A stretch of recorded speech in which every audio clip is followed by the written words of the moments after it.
You are listening to the Cookbook Love Podcast with Maggie Green, episode number 280. Welcome to the Cookbook Love Podcast, a podcast that celebrates cookbook readers, buyers, collectors, writers, and clubs. And now your host, cookbook author, culinary dietitian, and cookbook writing coach, Maggie Green.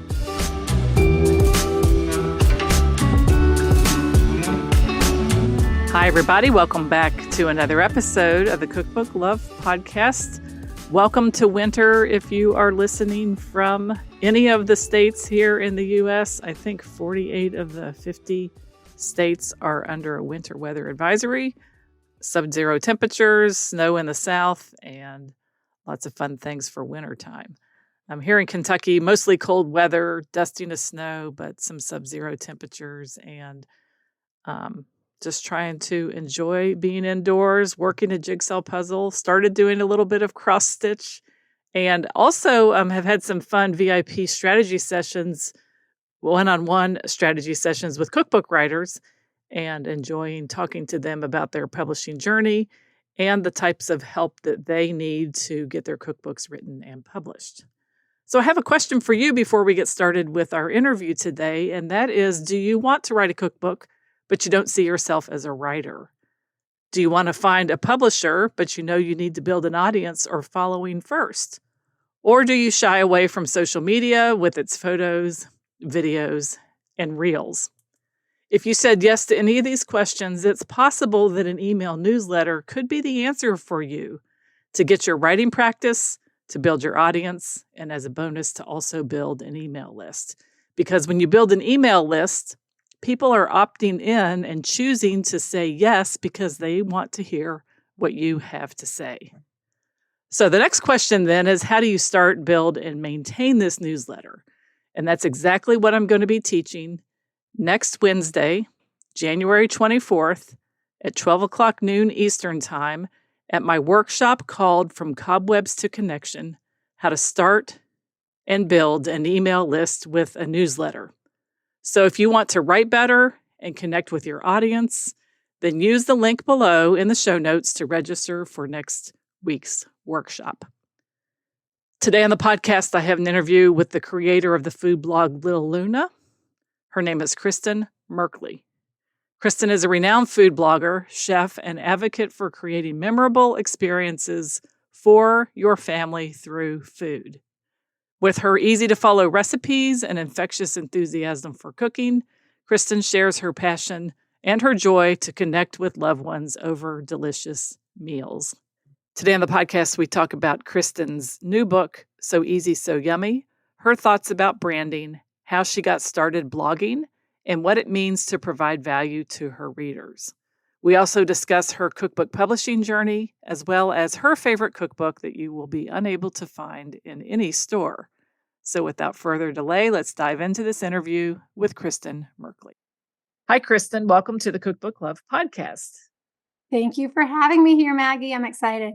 I'm so excited, too. I always love to talk to cookbook authors, as you know. But before we dive in, why don't you tell us a little bit about who you are and what you do?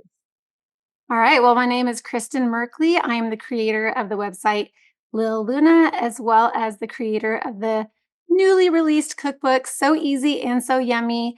I'm a mom of 6 who lives in Gilbert, Arizona, who is just super passionate about cooking and getting my kids in the kitchen and helping them learn how to cook and just helping people get that confidence to get in the kitchen themselves and make yummy food.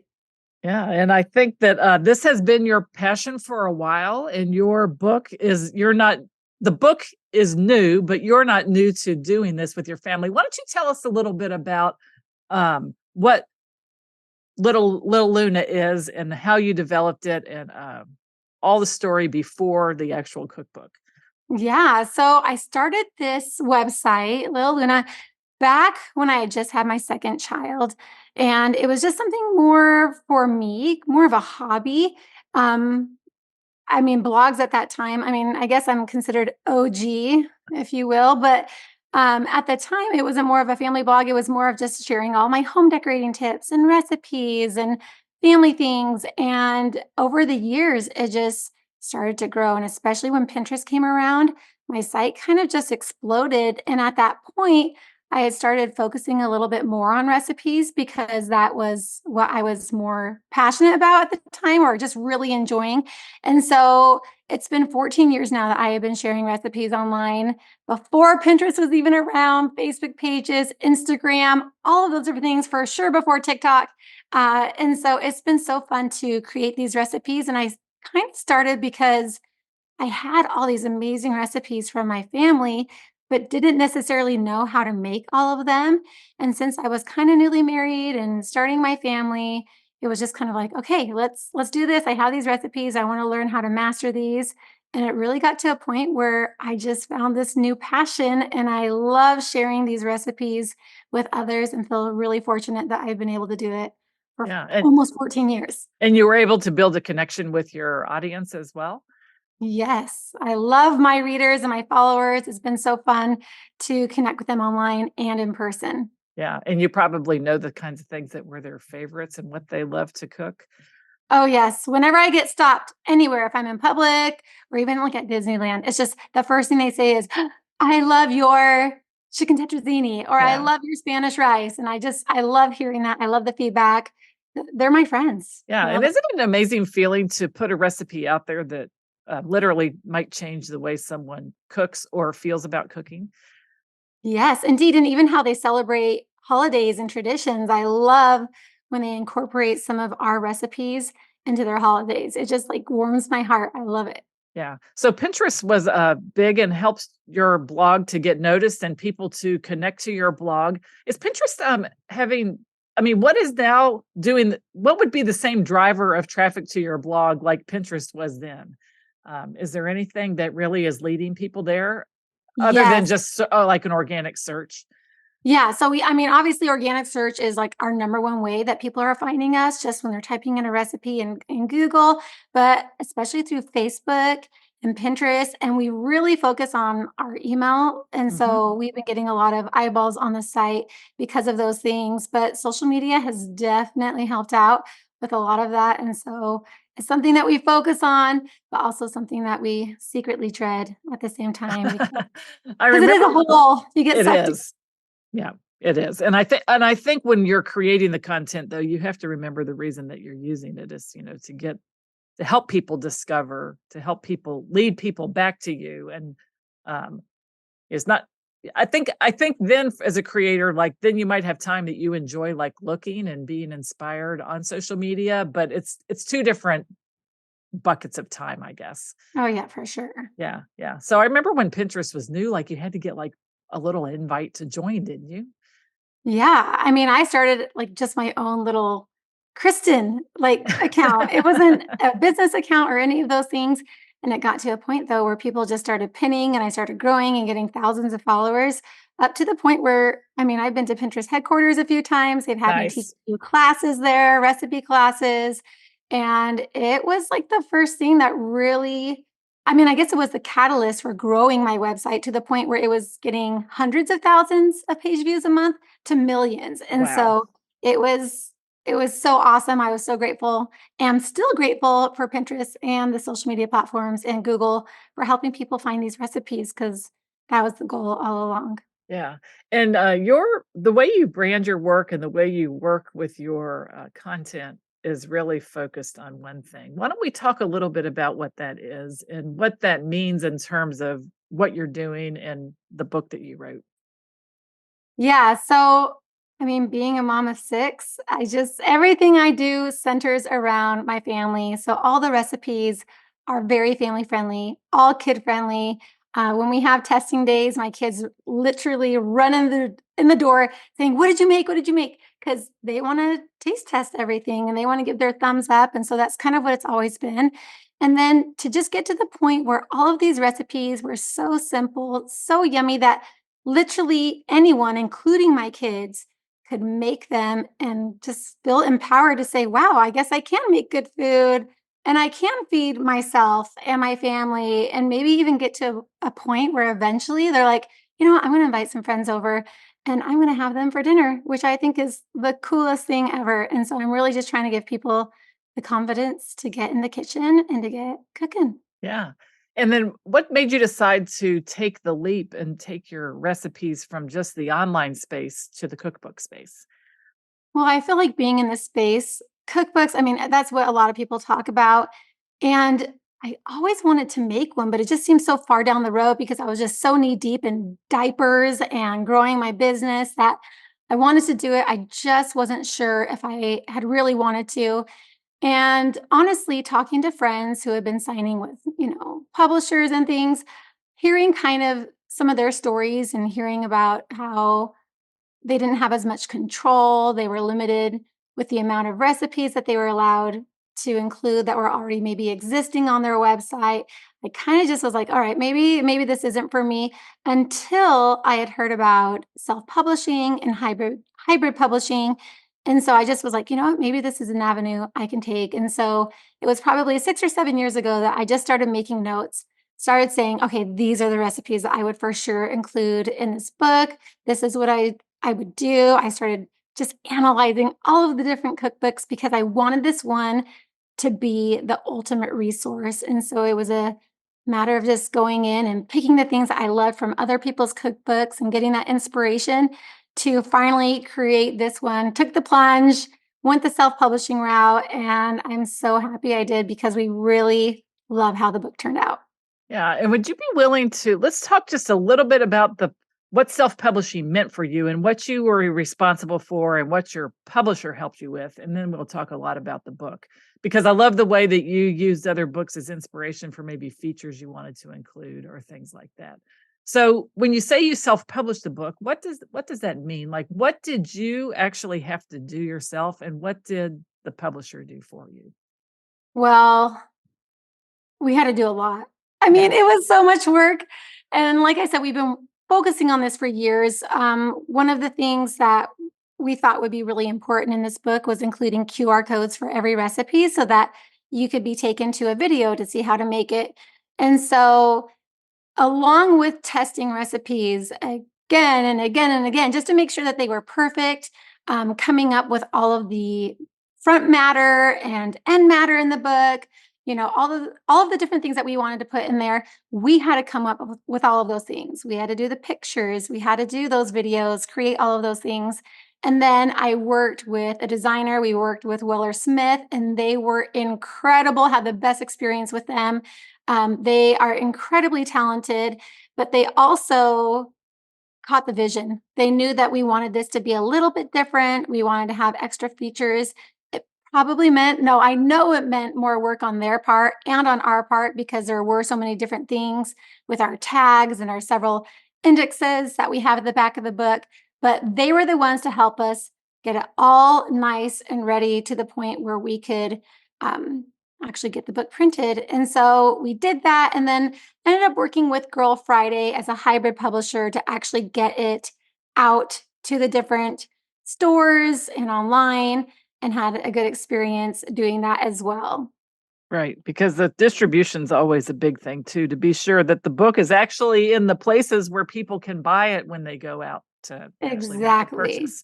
And I also think that having it distributed too, because I don't know if you ever go browse cookbook sections of a store, but sometimes you find new books that way. It's not like I would go in like maybe thinking I want to buy a certain book, but the discovery part is so fun of going to a store. So the distribution for publishers and for you and for anyone that's listening is huge.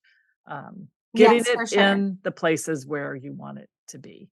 Right. And when you self-publish, I mean, you can put it on your website, you can get it on Amazon, but it's just a little bit harder to get it into some of the stores.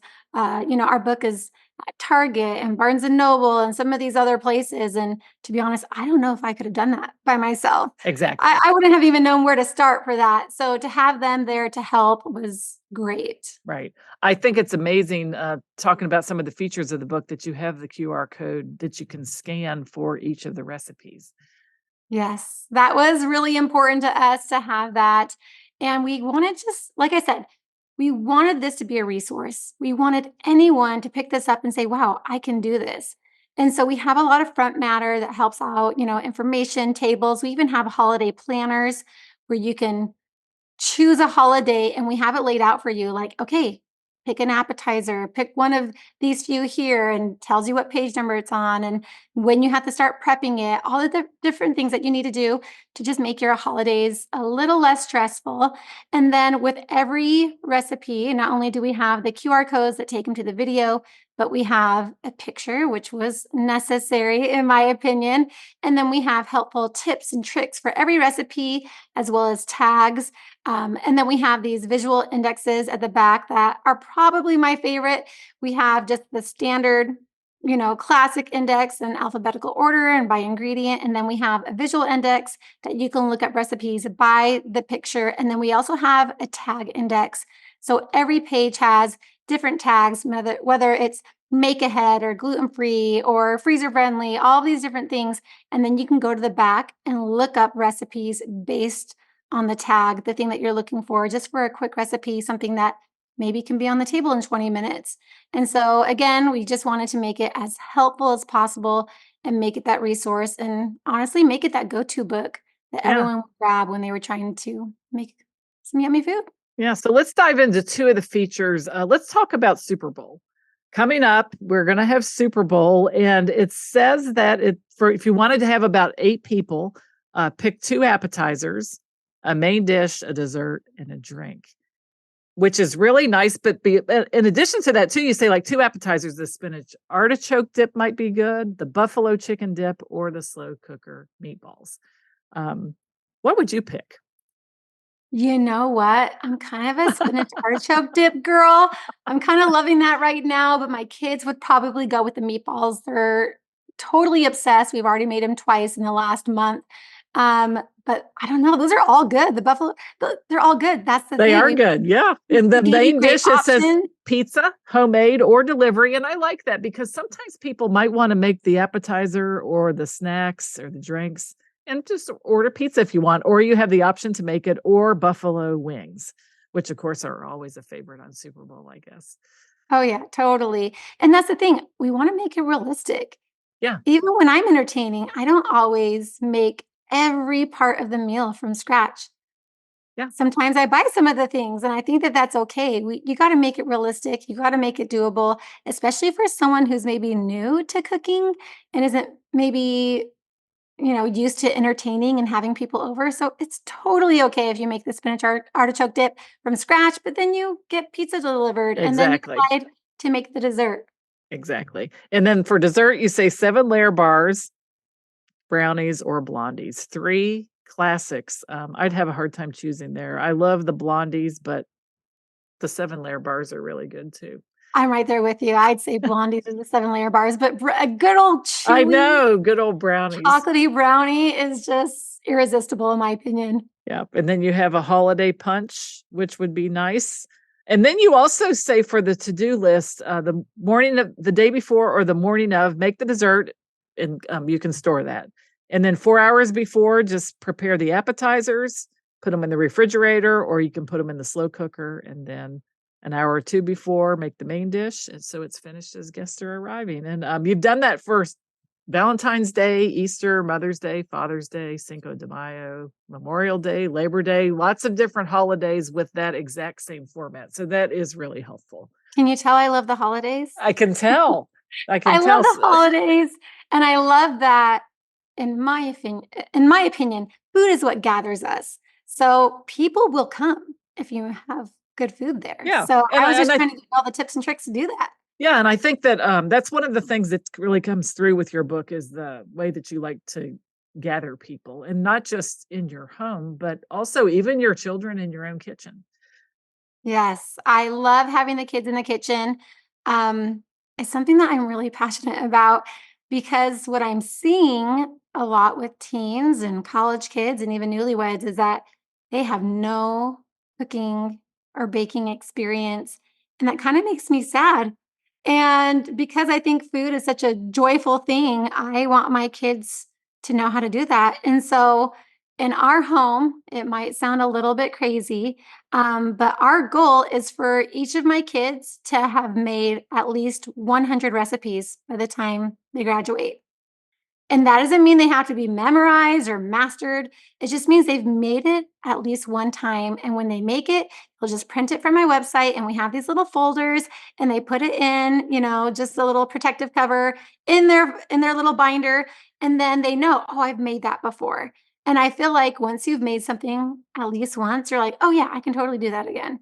And so I That's just a want them to yeah, do that. great idea, because then they kind of have their own little cookbook of their own that they Yeah. have actually engaged with and interacted with those recipes, and they know they can do it.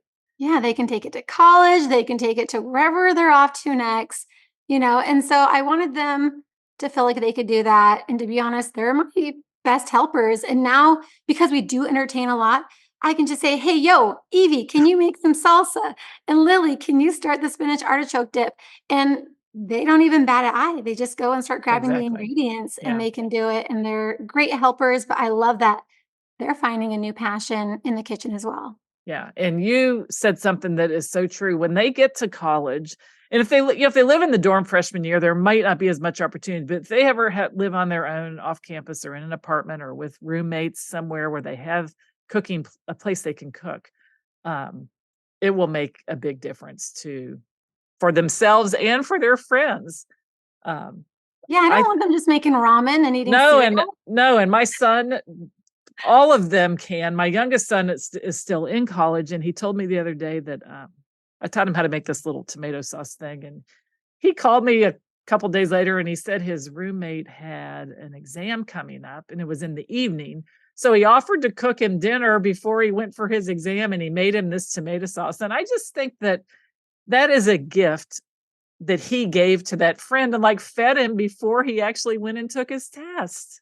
I think that's I amazing. know. So anybody that's listening that has children, if for no other reason, I think that it's highly valuable. And I can tell Kristyn agrees with me. We're not here to like get everybody like singing the exact same tune, but it's a life skill that will never, it's a wonderful skill for them to learn. Yes, and I admit that sometimes, I hate to say it, sometimes I'm like, "Just leave the kitchen, I just wanna get 100, this I done. agree. I I just agree. wanna get this done," and I just and that's a horrible attitude to have, and I know sometimes we're busy or we just want it done our way, but I've really tried to just stop myself from doing that and saying, "You know what? Yeah, no, come on in, go grab the flour," or, "Hey, at least start cooking the noodles. This is what you need to do Yeah. to cook the noodles," and so I try to give them just a little, you know, bit of responsibility at the beginning to the point where, like I said, now I can just, at least my 3 older kids, I can just say, "Hey, yo, can just start Yep. this." And they're Yep. like, "Yep, on it, got And I it." think Or in they're the ones asking particular, me to make I it. would guess that your kids, out of the 6 of them, there might be different levels of interest, right? There are different levels. I So have if you have someone that's particularly interested, those are the ones that, are probably like at your feet a lot or in the kitchen. It's like, okay, to help nurture that and nourish that really is a good thing to do. And although it is, I agree with you, sometimes annoying, because if we have a short amount of time, we know we can get from point A to point B very fast, and yeah. stopping to explain things does slow things down. But It does, but I really think it's so important. But something that I actually love, it's actually annoying, but I actually love it too. My kids do cooking shows, cooking competitions.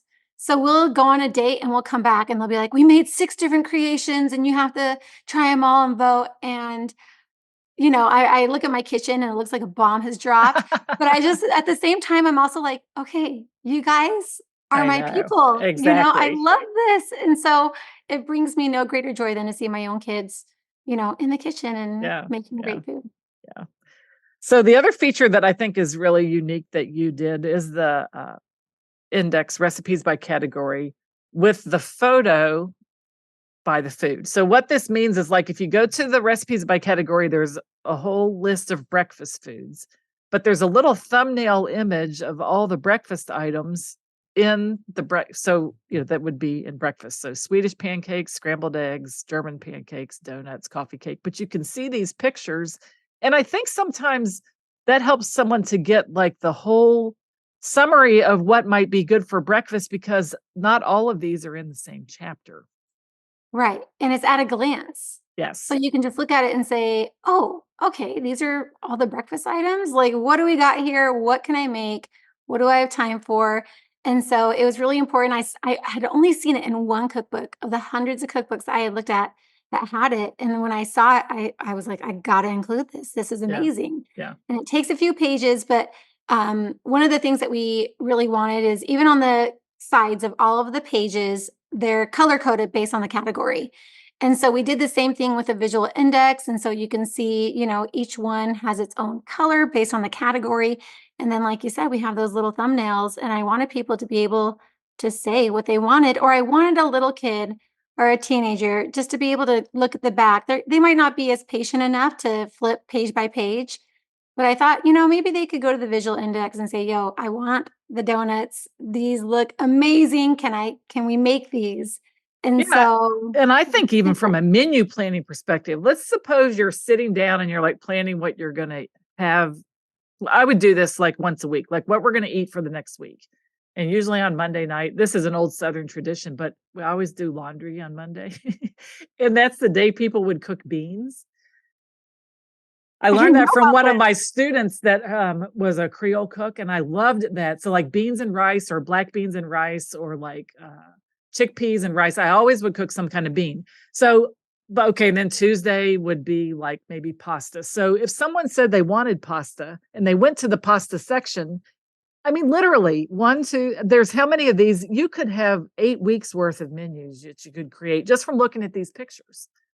Yeah. That's my We menu want to make loving it me as coming out though. simple as possible. Like I Exactly. said, Yeah. we And want all to this, and like soup on Sunday, we'll sometimes do soup and sandwiches. There's 1, 2, 3, 4, 5, 6, 7, 8, 9, 10, 11, 12, 13 different soups.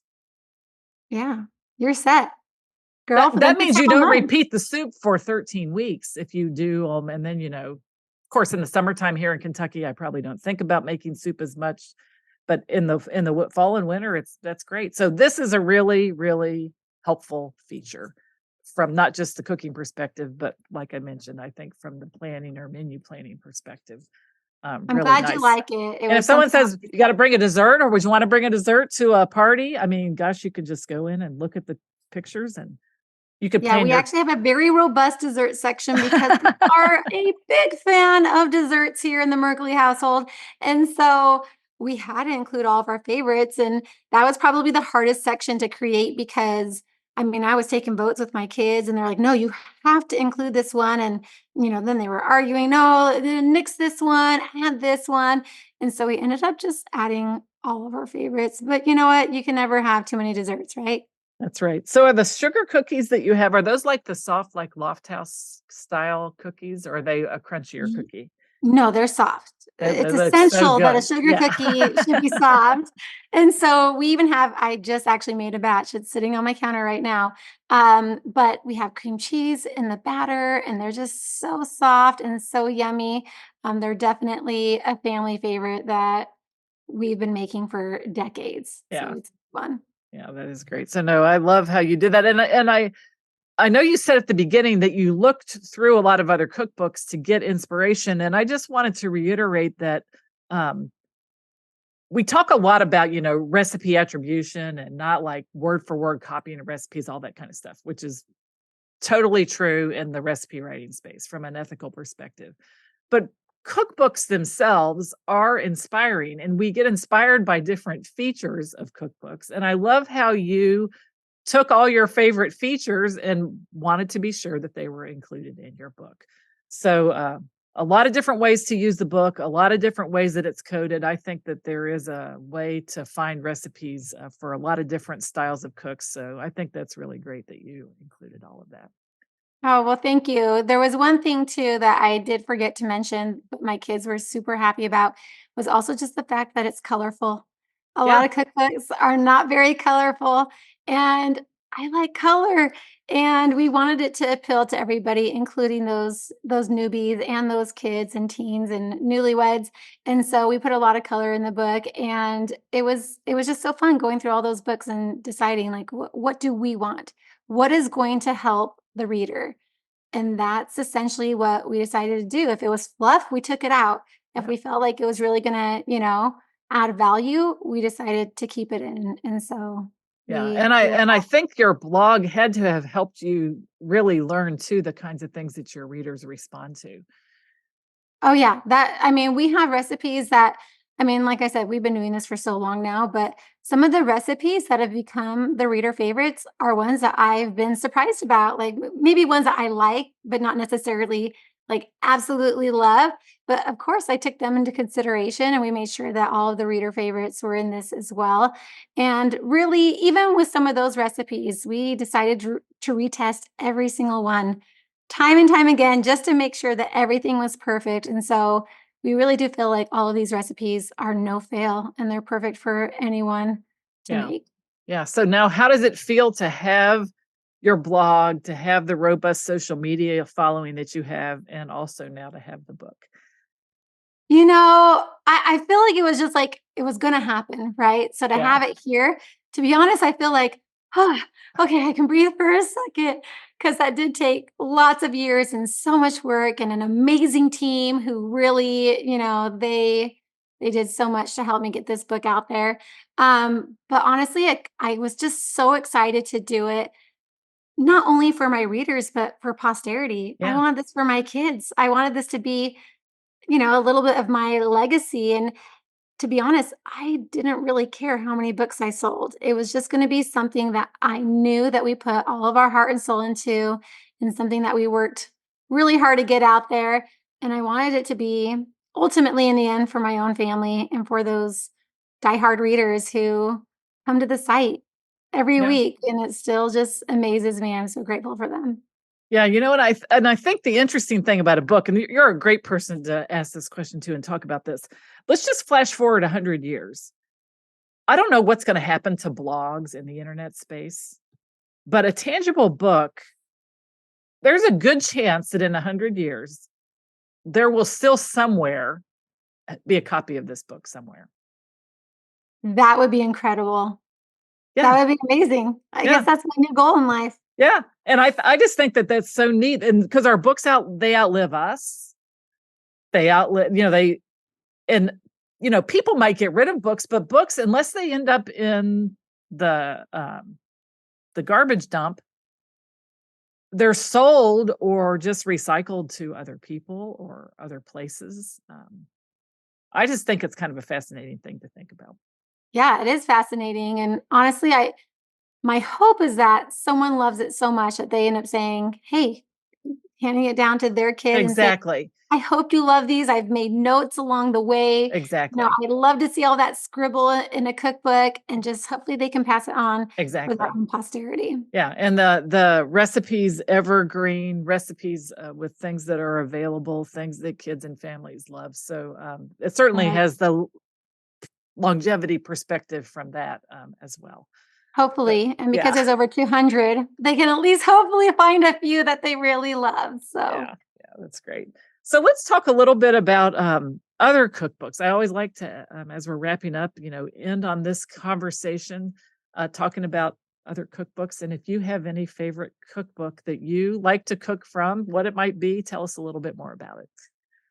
well, like I said, I myself have a lot of cookbooks. Sometimes I pick them up just because they're pretty. Sometimes I want to look for the inspiration. I have dozens of cookbooks from my many friends in the blogosphere that I just know and love and adore. Um, but it was really hard for me to think about just the one cookbook that I loved the most because I didn't think I had one in particular. Each of them are great for so many different reasons. Um, so my favorite cookbook, as cliche as it sounds, is my own mom because she was the ultimate cookbook. Anytime I needed a recipe, I just went to her and I would say, "Hey mom, I need cinnamon rolls. What's that cinnamon roll recipe that you have been making since I was a baby?" And she's actually super unorganized, unfortunately, but she just has these stacks and stacks of papers that she's printed over the years, and she has dozens of cookbooks. And whether she's, going through those papers looking for that perfect recipe, or she'll go to the cookbook, she knows exactly what page it's at. She'll go and grab it, and then she'll tell me, "Okay, here's what you do, but just so you know, I always add a little bit more milk here. And when I'm doing this part, this is what I do." So she was the person that I would go to for all of the best recipes. And she didn't document a lot of them. And so through this 14 years of blogging, it has been so fun to sit down with her and learn at her side in her kitchen and say, okay, mom, no more splashes of this and sprinkles of that. We're going to write this down because this recipe is way too good to not be shared. And she agrees. She just never took the time to do it. And Yeah. so it's been so fun to do that because I honestly wouldn't have started the website or even considered writing this cookbook without her and with all of the recipes that she's shared with me, in my 4 decades of life. So there's a picture in the introduction. Why would we write a cookbook? Is that your family or your mom? Yeah, there's Yeah. my mom. I have a picture with my mom, and then I also have a picture with my own kids and husband. It's so sweet. Yeah. My And my I think it's my just a teen. nod to the fact that in families that cook, so much is passed down. Um, and it's not always just recipes. It's sometimes just the whole spirit of cooking, the reasons we cook, the way we cook, the kinds of foods that we eat, just like generation after generation. Right. And ultimately, food is what gathers us. Yeah. Every holiday, every event, every birthday, anything that we do as a family, the first thing that we do is we create the menu. Yeah. And we might be crazy like that, but I love that, that food is so powerful and it's enjoyable. Who doesn't love food? Yeah. But to be able to do that as a family and to create those memories and to create traditions based around food is just it's just the coolest thing. I love it. Yeah. And I love how you really do use what you've been doing for how many years do you say you've been blogging? 14 Almost years. 14. I Yeah, know. empowering people to cook, empowering your own family to cook, and then gathering people around food. And now this beautiful book to help people do that in their own kitchen and with their own families and their own celebrations. It's amazing. Yeah, that was the ultimate goal. I wanted Yeah, people to say, "Oh, wow, I can make good food. I can do this." And they can have that confidence and feel empowered. And like I said, just getting to the point where they feel like they can maybe even cook or bake for someone else. That yeah, can be a little bit intimidating. And so helping them do that has been one of the coolest things. And I love hearing from my readers and different followers all throughout the world, who tell me, I love this recipe. Now we make it every Christmas morning. This is what my kids ask for, or just those different things when maybe they didn't have that experience, before, or maybe just didn't know how to make good food. You yeah. can't blame someone who never was taught. And That's right. so I love helping with that. That's right. It sounds like the book's available pretty widely online. I'll link to that in the show notes, but then also in bookstores. And did you say Target? I think you said Yeah, Target. it is Target, Barnes and Noble, Amazon, Nice. a lot of different bookstores online that are also linked on my website as well. Very good. Very good. Well, why don't you tell everybody a little bit about how they can connect with you online? Yes, I would love for you guys to find me online. Of course, you can go to my website, which is lilluna.com. That's LILLUNA.com. It is a mouthful, but that's where you can find all of those recipes. We have over 2,000 recipes on the site. And then I'm on Pinterest as well. If you just search Lil Luna as well. And then on Facebook, as well as Instagram and TikTok. Those are all Lil Luna Kristyn. And so I would love for you guys to find me over there and just follow along in the crazy family shenanigans and the recipe making that we do online. You guys are awesome. And I'm so glad that you guys can hopefully find some new recipes to make and Yes. share with your own families. Yes. Yes. I'm so happy for you. Glad that you have this package now of ways that you can reach people. And who knows what's next. But I just say for now, enjoy the book being out and enjoy it being here and sharing it with other people. And I thank you for coming on the podcast today and telling us all about it. Of course. Thank you so much for having me, You're Maggie. welcome. Okay. Have a great day. Thank you. Bye bye. Bye. Thank you so much for joining us today for this episode of the Cookbook Love podcast. Again, all the links can be found in the show notes at www.cookbooklove.co. And if you are interested in writing a cookbook of your own, please check out the free cookbook writing masterclass called How to Get Paid to Write a Cookbook. It is designed specifically for food or nutrition experts, and you can check that out at www.cookbookwritersacademy.com/free. So that's it for today's episode of the Cookbook Love Podcast. This is your host, Maggie Green. And until next time, have a great day and keep loving your cookbooks. Thanks for listening to the Cookbook Love Podcast. You can find out more information at www.cookbooklove.co.